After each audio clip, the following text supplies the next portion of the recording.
Bismillahirrahmanirrahim. Assalamualaikum warahmatullahi wabarakatuh. Alhamdulillahirabbil alamin wa bihi nasta'in ala umuri dunya waddin wassalatu wassalamu ala asyrafil anbiya wal mursalin sayyidina Muhammadin sallallahu alaihi wasallam amma ba'du. Perkenalkan, nama saya Asyraful Ibad, bisa dipanggil Asyraf. Duduk di kelas 6 Madrasah Muallimin wal Muallimat Nazatul Tulab, dan di sebelah saya Perkenalkan, nama saya Khairul Rahman, bisa dipanggil Khairul. Saya duduk di kelas 6 Madrasah Muallimin wa Muallimat Nazatul Tulab. Jadi kita di sini akan memaparkan tentang hadis di kitab Bulughul Maram, nomor hadis 237. Kitab Bulughul Maram ini dikarang oleh Imam Al-Hafidz Ibnu Hajar Al-Asqalani. Beliau termasuk perawi besar, pengarang hadis dan ahli hadis, pengarang kitab hadis dan ahli hadis. Jadi di sini saudara Irul ini sebagai qori membaca hadis dan saya sendiri sebagai mubayyin. Sekarang bisa dimulai. Langsung saja. Bismillahirrahmanirrahim. Wani Abbas radhiyallahu anhuma, diriwayatkan dari Ibnu Abbas, qala berkata, qala Rasulullah sallallahu alaihi wasallam, Rasulullah sallallahu alaihi wasallam, umirtu, saya diperintahkan, an asjudah, untuk sujud, ala sabati a'dhamin, untuk menggunakan 7 anggota, alal jabhati, yaitu dahi, wa asyarah, dan memberikan isyarah, biyadihi, dengan tangan beliau, ila anbihi, kepada hidung beliau, wal yadaini, dan dua tangan Rasulullah, warukbataini, dan 2 lutut, wa atrafal qadaini, wa atrafil qadamaini, dan kedua jari jemari kaki. Muttafaqun alaih. Hadis ini muttafaqun alaih.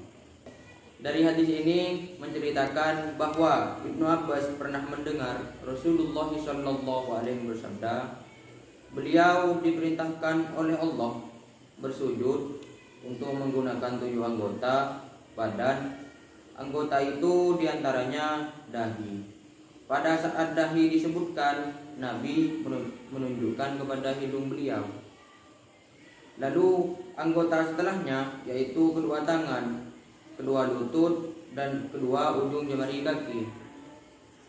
Hadis ini statusnya muttafaqun alaih, atau disepakati oleh 2 imam, yaitu Imam Bukhari dan Imam Muslim. Yang artinya Imam Bukhari dan Imam Muslim ini sama-sama meriwayatkan hadis ini dengan sanad yang sama, dan di tingkat hadis ini berada pada tingkat tertinggi dalam periwayatannya hadis ini. Ya, serahkan kepada Mubayyin. Jadi sudah disebutkan isi dari hadis, sudah diceritakan bahwa Nabi ini pernah bersabda bahwa beliau pernah diperintahkan oleh Allah untuk bersujud menggunakan 7 anggota. Salah satunya dahi. Jadi cara beliau menyampaikan penuturan tentang dahi sebagai 7 anggota sujud, beliau mengisyaratkan atau menunjuk tangan beliau, menggunakan tangan beliau menunjuk kepada hidung. Jadi seolah-olah ini alal jabhati, seperti ini, seperti itu. Ya, pada penuturan Nabi dengan cara seperti ini, banyak sekali pendapat yang keluar tentang dahi sebagai anggota sujud. Ada yang memaknai dahi itu sebagai anggota wajib, ada yang memaknai bukan dahi yang anggota wajib, tapi hidung. Ada yang memaknai dahi dan hidung sebagai anggota wajib dari sujud. Ada yang tidak mewajibkan keduanya. Jadi pada pendapat Imam Syafi'i tentang dahi sebagai anggota wajib sujud atau tidak, beliau berpendapat bahwa dahi merupakan anggota wajib atau rukun dari sujud. Jadi kalau tidak menggunakan dahi, maka sujudnya tidak sah. Akan-akan hidung tidak menjadi anggota wajib, dikarenakan pada redaksi matanya beliau atau Rasulullah itu menyebutkan alal jabhati, dari kaulnya beliau, dari ucapannya beliau dari sabdanya beliau itu menentukan bahwa dahi yang diwajibkan, akan begitu. Meskipun secara isyarahnya itu menunjuk kepada hidup. Imam Syafi'i memiliki pendapat seperti itu dengan pandangan yang berbeda. Jadi setelahnya Imam Hanafi berpendapat bahwa yang menjadi anggota wajib rukun itu salah satu antara dahi atau hidung. Jadi boleh memilih dahi sebagai anggota sujud, juga boleh memilih hidung sebagai anggota sujud. Intinya salah satu di antara keduanya ini menyentuh tempat sujud.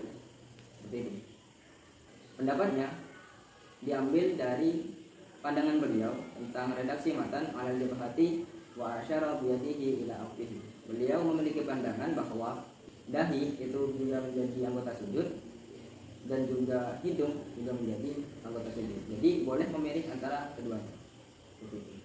Dan pada dohirnya lafaz atau dohirnya matan hadis, wa alal jabhati wa asyara biyadihi ila afihi. Ini menurut dohirnya lafaz ada yang berpendapat bahwa dahi dan hidung itu menjadi anggota yang wajib untuk masuk dalam tentunya menjadi anggota sujud.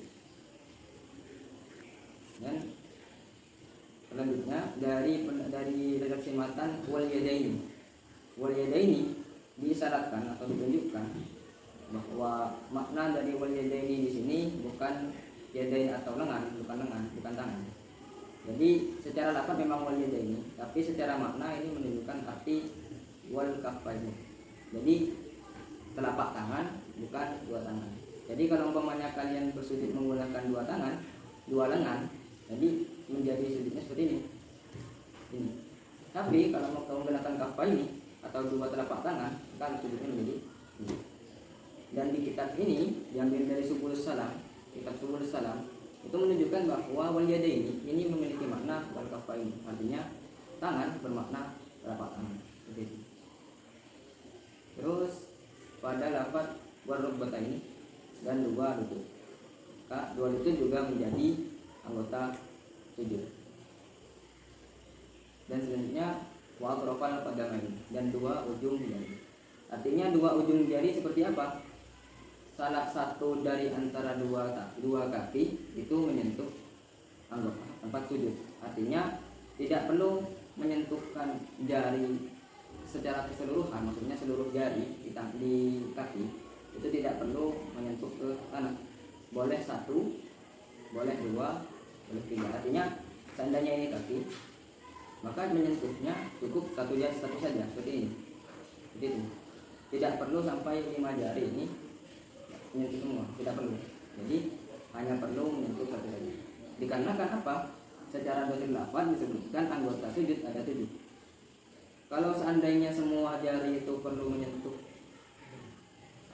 tempat sujud, maka akan disebutkan anggotanya menjadi 15. Dihitung dari seluruh jari kaki. Karena di sini disebutkan 7, jadi jari kaki dihitung satu saja. Hanya perlu satu untuk menyentuh ke tempat sujud.